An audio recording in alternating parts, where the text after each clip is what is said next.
আরও একটা মিনি ব্লগে তোমাদের ওয়েলকাম জানাই।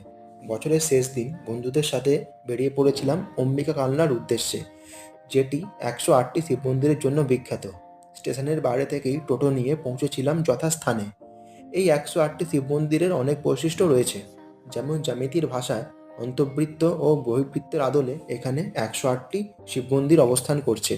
অন্তর্বৃত্তে 34টি এবং বহির্বৃত্তে 74টি, মোট 108টি শিবলিঙ্গ এখানে রয়েছে এবং প্রতিটি শিবলিঙ্গের মুখ উত্তরে হিমালয়ের দিকে।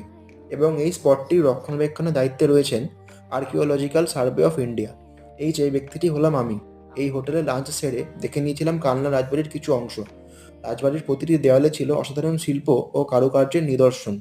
এক কথায় একদিনের ভ্রমণের জন্য জায়গাটি একদম পারফেক্ট। হাওড়া ও শিয়ালদা থেকে কাটোয়া লোকালে চড়ে আপনারা এখানে আসতে পারবেন। এরপর আমরা বাড়ি ফিরতে থাকি এবং আপনাদের সবাইকে জানাই হ্যাপি নিউ ইয়ার এবং 2024 সবাই